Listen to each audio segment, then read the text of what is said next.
Good morning, and good morning to the listeners, or is it good afternoon to the listeners?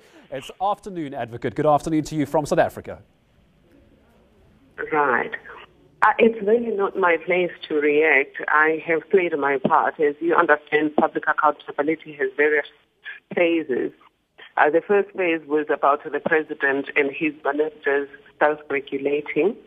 The second phase was the place of their internal mechanisms.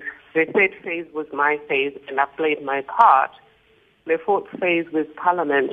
Parliament has played its part, and the term of the fourth Parliament has expired. That means that the next phase is a court of law then to determine what happened and what should have happened in regard to the President's reaction to my report.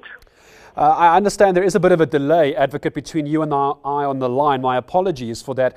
Do you think there was enough time for this ad hoc committee to get through the work? The ANC have come out and said there simply, practically, was not enough time to get through the 400 pages. Do you think that is a fair reaction? There was enough time, or there wasn't enough time for them to evaluate it? I really don't know if there was enough time or not. I would like to believe that the Speaker of the National Assembly would have applied his mind to the circumstances in dealing with this matter. There is now talk that, of course, after the elections, Advocate, that the next Parliament will be able to call for this report on this ad hoc committee to reconvene. Is that something you can request again after the elections?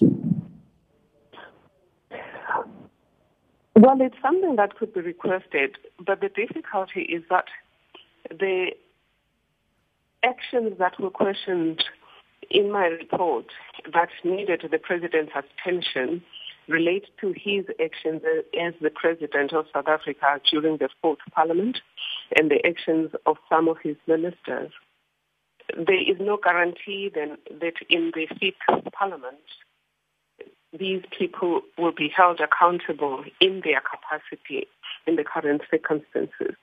I would have thought then that if Parliament has played its part, the next phase would be a court of law to look at what has happened. And Advocate, just slightly off track, if I may, as a final question to you, I think many people want to congratulate you for making Time magazine's list of 100 most influential people. What was your reaction when you heard that good news about yourself and your office?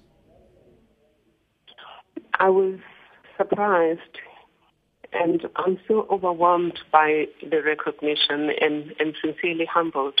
But having done so, I also do think that it places the institution of the public protector on the map globally and the potential that it has for assisting governments to do their work. Know more. eNCA.com